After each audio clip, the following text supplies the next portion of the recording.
आज का अंश इफिसियों 3 अध्याय वचन 8 से 13 है। हम एक साथ पढ़ेंगे। मुझ पर जो सब पवित्र लोगों में से छोटे से भी छोटा हूं, यह अनुग्रह हुआ कि मैं अन्य जातियों को मसीह के अगम्य धन का सुसमाचार सुनाऊं और सब पर यह बात प्रकाशित करूं कि उस भेद का प्रबंध क्या है जो सबके सृजनहार परमेश्वर में आदि से गुप्त था, ताकि अब कलीसिया के द्वारा परमेश्वर का विभिन्न प्रकार का ज्ञान उन प्रधानों और अधिकारियों पर जो स्वर्गीय स्थानों में हैं प्रकट किया जाए, उस सनातन मनसा के अनुसार जो उसने हमारे प्रभु मसीह यीशु में की थी, जिसमें हमको उस पर विश्वास करने से साहस और भरोसे के साथ परमेश्वर के निकट आने का अधिकार है। इसलिए मैं विनती करता हूं कि जो क्लेश तुम्हारे लिए मुझे हो रहे हैं उनके कारण साहस न छोड़ो, क्योंकि उनमें तुम्हारी महिमा है। आमीन। आज प्रेरित पौलुस उस अनुग्रह के विषय में बात कर रहा है जो उसे मिला था, और यह कि वह किस लिए था। जब पौलुस दमिश्क के मार्ग पर यीशु मसीह से मिला और उन पर विश्वास किया, तो यह घटना केवल उसी के लिए नहीं थी। यह सच है, निश्चय ही जब कोई व्यक्ति यीशु से मिलता है तो प्रभु केवल उसी व्यक्ति के लिए उससे नहीं मिलते और न ही केवल उसी को विश्वास में लाते हैं, बल्कि उसके माध्यम से वे चाहते हैं कि और भी बहुत से लोग परमेश्वर के राज्य में प्रवेश करें। इसलिए वे एक व्यक्ति को चुनते हैं और उसे अपने राज्य के सुसमाचार के लिए एक साधन बनाते हैं। पौलुस यह दिखाने के लिए कि उसे मिला अनुग्रह कितना महान है, स्वयं को सब पवित्र लोगों में सबसे छोटा कहता है। वह जो कभी कलीसिया को सताता था, इस बात पर बार बार जोर देता है कि कैसे वह यीशु मसीह से मिला और उसे कितना बड़ा अनुग्रह प्राप्त हुआ। वह बताता है कि परमेश्वर ने उस पर जो अनुग्रह दिखाया वह कितना महान था। जब वह उसे मिले इस महान अनुग्रह के बारे में बात करता है, तो वह उस समय की यहूदी धारणा का खंडन करता है कि अन्य जाति उद्धार नहीं पा सकते। पौलुस बताता है कि उसके माध्यम से अन्य जातियों को यीशु मसीह का सुसमाचार सुनाया गया। इस प्रकार यह अनुग्रह केवल उसी तक सीमित नहीं रहा, बल्कि अनेकों तक पहुंचकर और भी महान हो गया। पौलुस अपनी परिस्थितियों के माध्यम से परमेश्वर के राज्य के विस्तार और इस पृथ्वी के उद्धार के लिए परमेश्वर द्वारा चुने गए एक व्यक्ति के महत्व के बारे में बात कर रहा है। आज के वचन में वह और भी स्पष्ट रूप से बताता है कि वह चाहता है कि उस उद्धार में और भी बहुत से लोग शामिल हों। आइए हम अपने आज के पाठ को ध्यान से देखें। 8 पद में लिखा है, मैं अन्य जातियों को मसीह के अगम्य धन का सुसमाचार सुनाऊं। यहां वह स्पष्ट रूप से बता रहा है कि उसे जो अनुग्रह मिला उसका उद्देश्य क्या था, और 9 पद में कहता है, और सब पर यह बात प्रकाशित करूं कि उस भेद का प्रबंध क्या है जो सबके सृजनहार परमेश्वर में आदि से गुप्त था। इन शब्दों के द्वारा पौलुस बता रहा है कि उसे जो महान अनुग्रह मिला था वह परमेश्वर का कोई आकस्मिक कार्य नहीं था, बल्कि यह परमेश्वर की उस अद्भुत योजना का हिस्सा था जिसे परमेश्वर ने सृष्टि की शुरुआत से ही तैयार किया था। यहां वह उस भेद की योजना के बारे में बात करता है। यह एक ऐसी योजना है जिसे बद्धी बारीकी से बुना गया है, और यह सब कुछ उसी योजना के भीतर हुआ। लेकिन यह भेद की योजना केवल पौलुस के लिए ही पूरी नहीं हुई। जब परमेश्वर एक एक व्यक्ति को बनाता है, तो यह परमेश्वर की वह योजना जो संसार से छिपी हुई थी एक एक करके प्रकट होती है।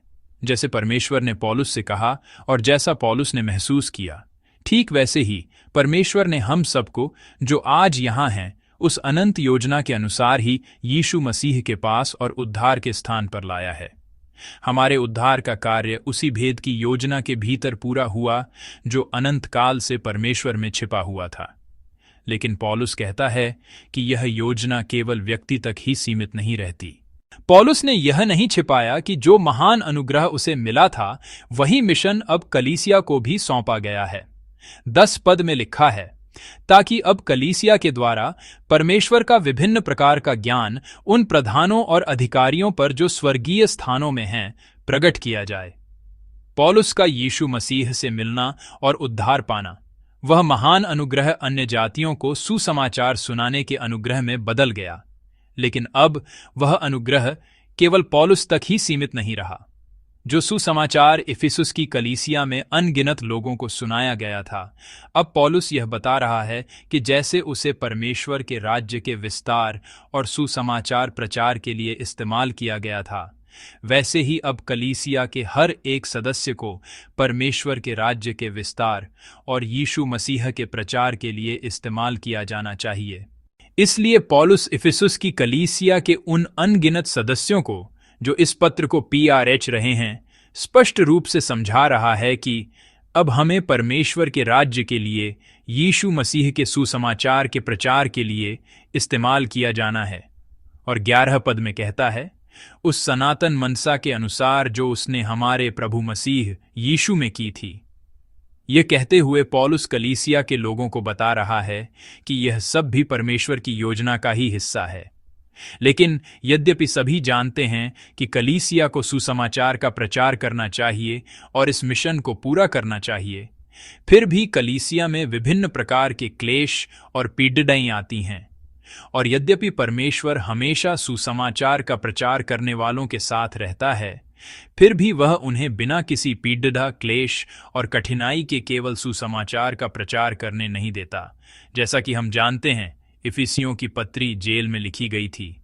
पौलुस अपनी इस बंदी की अवस्था से इफिसुस के विश्वासियों को प्रोत्साहित और सांत्वना देते हुए 12 पद में इस प्रकार कहता है, जिसमें हमको उस पर विश्वास करने से साहस और भरोसे के साथ परमेश्वर के निकट आने का अधिकार है।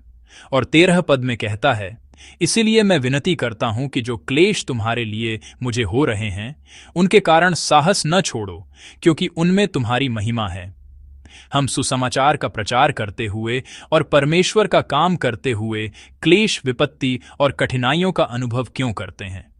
सुसमाचार का प्रचार करने वाले लोग कभी कभी आपस में क्यों लड़ते हैं और उनके बीच आपसी समझ की कमी क्यों होती है?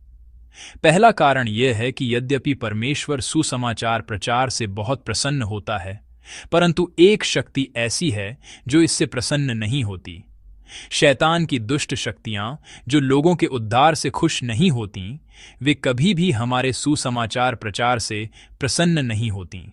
इसलिए वे किसी भी तरह से सुसमाचार प्रचार में बाधा डालना चाहती हैं, हमें गिराना चाहती हैं और परमेश्वर के राज्य के विस्तार को रोकना चाहती है। वे हमें पूरी तरह से परमेश्वर से अलग तो नहीं कर सकती, लेकिन वे बाधाएं डालकर और हमें गिराकर परमेश्वर का काम करने से रोकने की कोशिश करती है। इसलिए जितना अधिक हम सुसमाचार का प्रचार करते हैं और परमेश्वर के राज्य के लिए उपयोग किए जाते हैं, उतना ही शैतान की शक्तियां हम पर हमला करती हैं। वे कलीसिया में आकर उसे तितर बितर करने और कठिनाइयां पैदा करने की कोशिश करती हैं। इसलिए हमें उन क्लेशों और कठिनाइयों में निराश होकर यह शोक नहीं करना चाहिए कि हमारे साथ ऐसा क्यों हो रहा है। हमें यह नहीं भूलना चाहिए कि शैतान परमेश्वर की इच्छा के अनुसार यीशु मसीह के सुसमाचार का प्रचार करने में बाधा डालने की कोशिश कर रहा है। उस समय हमें अपने मन को दृढ़ करना चाहिए और यह सोचना चाहिए कि हम अपने जीवन में परमेश्वर की इच्छा को और कैसे पूरा कर सकते हैं और हमारी कलीसिया सुसमाचार के माध्यम से कैसे एकजुट हो सकती है। यही विश्वास के लोगों की भूमिका है। और पौलुस बंदी होते हुए कहता है, यह तुम्हारी महिमा है। इफिसुस की कलीसिया के लोग पौलुस के बंदी होने पर शायद इस उलझन में होंगे कि जिस प्रभु पर हम विश्वास करते हैं उसी के कारण उसके सेवक को सताया जा रहा है। हम उद्धारकर्ता यीशु पर विश्वास करते हैं, लेकिन यहूदी जिन्हें हम परमेश्वर पर विश्वास करने वाला मानते थे, वे कहते हैं कि हमारा विश्वास गलत है। तो क्या यह सच है? लेकिन पौलुस कहता है, यह तुम्हारी महिमा है। वह उन्हें यह देखने में मदद करता है कि सुसमाचार के लिए जो क्लेश वह उठा रहा है वह परमेश्वर के सामने कितना सही है, परमेश्वर इससे कितना प्रसन्न है और दुष्ट शक्तियां इससे कितनी घृणा करती हैं। वह इफिसुस के विश्वासियों से कहता है, यह महिमा है। तुम्हारा विश्वास व्यर्थ नहीं है और तुम व्यर्थ के कामों में अपना जीवन नहीं बिता रहे हो। तुम वास्तव में वही कर रहे हो जो परमेश्वर चाहता है। तुम उस योजना को पूरा कर रहे हो जिसे परमेश्वर ने सृष्टि की शुरुआत से ही तैयार किया था। मेरा बंदी होना ही तुम्हारी महिमा है। निराश मत हो। जब हम सुसमाचार का प्रचार करते हैं तो हम कई कठिनाइयों का सामना करते हैं, लेकिन उन कठिनाइयों में हमें पौलुस की तरह उस आध्यात्मिक युद्ध को समझना चाहिए जिसमें हम लड़ रहे हैं, और भी अधिक आनंद, अनुग्रह और धन्यवाद के साथ सुसमाचार प्रचार के कार्य में एक साथ भाग लेना चाहिए। परमेश्वर इससे प्रसन्न होता है और इसके माध्यम से अपने राज्य का विस्तार करता है। जैसे पौलुस इफिसुस की कलीसिया से आग्रह कर रहा था कि वे भी वही करें जो उसने अनुभव किया था, वैसे ही हम भी परमेश्वर की योजना के तहत अनुग्रह पाने वाले और यीशु मसीह के महिमामय उद्धार में सहभागी होने वाले लोग हैं। क्योंकि हम विश्वास के लोग हैं, हमें रुकना नहीं चाहिए। जैसे पौलुस ने जेल में बंदी रहते हुए भी इफिसुस की कलीसिया को प्रोत्साहित किया ताकि सुसमाचार का प्रचार हो सके, वैसे ही हमें भी किसी भी परिस्थिति में यीशु मसीह का प्रचार करने के लिए परिश्रम करके उस काम को पूरा करना चाहिए। हमारे चर्च में सुसमाचार प्रचार के लिए विभिन्न गतिविधियां और सेवा के अवसर हैं। गुरुवार की प्रचार टीम है और बच्चों को सुसमाचार सुनाने वाली आकाश संदेश कक्षा है। कुछ लोग अपने स्तर पर सुसमाचार प्रचार का अद्भुत कार्य कर रहे होंगे, लेकिन एक स्थान ऐसा भी है जहां कलीसिया एक साथ मिलकर सुसमाचार का प्रचार करती है। यह कलीसिया का काम है। यह वह समय है जब और भी लोगों को इसमें भाग लेना चाहिए और विश्वासियों को रुचि लेकर प्रार्थना करनी चाहिए। लेकिन इस काम को करते समय कठिनाइयां न आई, ऐसा नहीं है। कभी कभी हम पर मुकदमे भी किए जाते हैं। कभी कभी लोग हमें रोकने के लिए इंटरनेट पर हमारे विरुद्ध लिखते हैं और हमारी निंदा करते हैं। कभी कभी सुसमाचार प्रचार के स्थान पर हमें अपमानित भी होना पड़ देता है। सुसमाचार प्रचार का कार्य हम खुशी और धन्यवाद के साथ कर सकते हैं, लेकिन वहां केवल खुशी और धन्यवाद ही नहीं मिलता, बल्कि हमें अपमान भी सहना पड़ता है। कई बार ऐसी परिस्थितियां आती हैं जो हमें निराश कर सकती हैं और हमें यह सोचने पर मजबूर कर देती हैं कि क्या यह एक विपत्ति है।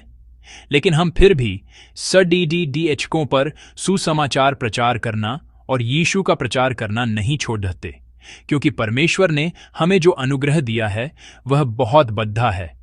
जैसे पौलुस कहता है कि उसका अनुग्रह इतना बड़ा है कि वह सुसमाचार का प्रचार करना और परमेश्वर के राज्य का विस्तार करना नहीं रोक सकता। जैसे वह कहता है कि विपत्ति सहना ही इफिसुस की कलीसिया के लिए तुम्हारी महिमा है, वैसे ही हम भी सुसमाचार का प्रचार करने के इस काम में कभी पीछे न हटें। यदि आप कर सकते हैं तो मैं चाहता हूं कि आप सुसमाचार प्रचार के इस कार्य में भाग लें। यदि आप कर सकते हैं तो मैं चाहता हूं कि आप इसके लिए प्रार्थना करें। यदि आप किसी भी तरह से इस कार्य में सहायता कर सकते हैं तो मैं चाहता हूं कि हमारे सभी विश्वासी अपनी क्षमता के अनुसार सहायता करें। परमेश्वर का सुसमाचार सुनाया जाना चाहिए। परमेश्वर का अनुग्रह बांटा जाना चाहिए। यदि परमेश्वर का अनुग्रह केवल मेरे भीतर रहता है तो वह वहीं समाप्त हो जाएगा।